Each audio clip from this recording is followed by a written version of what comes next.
32-year-old Lindsay Clancy of Duxbury, Massachusetts, mom of three, seemed to have it all, according to her neighbors. They often saw her outside with her children, 5-year-old Cora, 3-year-old Dawson, and their 8-month-old brother Callan.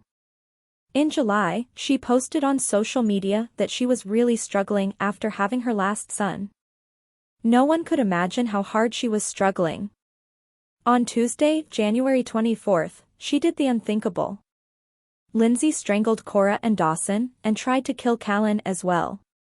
Then, she jumped from the second story of her home, in an attempted suicide. Her husband came home from work and found her injured on the ground outside of their home, and his children unconscious with obvious signs of severe trauma. Cora and Dawson were pronounced dead at the hospital, while Callan fights for his life. 6-year-old Jesse Taylor McCormick died Friday at Children's of Alabama in Birmingham. Officials say he was beaten by a belt or a belt-like object. His father, 29-year-old Joshua Clark, is being charged with capital murder. If that's not sad enough, his little brother, Enzo McCormick, died in 2019. Their mother, Samantha McCormick, and her boyfriend, Robert Elmore, are charged with capital murder in Blount County. Authorities noted at the time of Enzo's death that Jesse appeared to have signs of abuse as well, including bruises under his chin and ears, and a skull fracture similar to the one that killed his brother. At that time, Clark filed for divorce and got custody of Jesse and Enzo's twin sister after they were placed in state custody. The remaining sibling is once again in state custody. A hearing date has not been announced for Clark yet. McCormick and Elmore are set to go to trial later this year. On January 17th, emergency medical personnel responded to a report of a child in distress in Manchester, Massachusetts. They found 7-year-old Gideon Riley. The responders reported him to be in full cardiac arrest after he had lost consciousness and stopped breathing.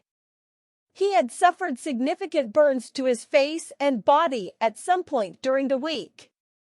Medical professionals also found bruised lips, a missing tooth, a torn section in his mouth, a fracture at the base of his skull, burns over 15 to 20% of his body, bruising from hair pulling, and 30-plus loop marks with broken skin and underlying bruises on his legs and abdomen.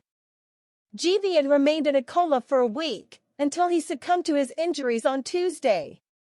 Last week, the child's father, Murtada Muhammad, was arrested and charged with first-degree assault, second-degree assault, falsifying physical evidence, and endangering the welfare of a child.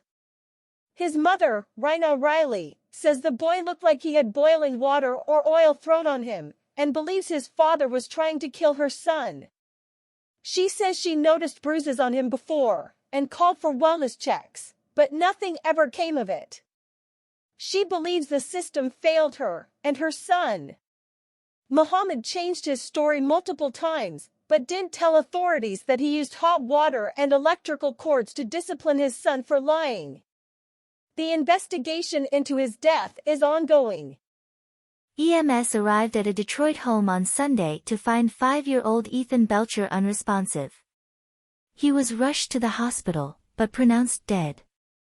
He had loop-shaped abrasions, indicating he had been hit with a cord-like object. He had been suffering from gangrene on one of his toes, and other children in the home told officials that Ethan and his younger brother. They also locked them in the basement with feces and sewage. His 3-year-old brother was later located, and he also showed signs of abuse.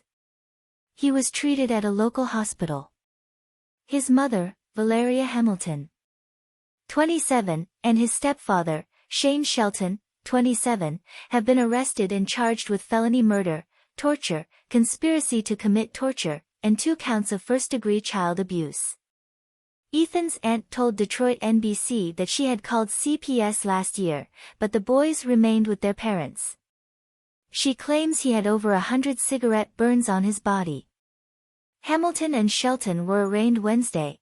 A probable cause conference is scheduled for February 1, and a preliminary hearing is scheduled for February 8.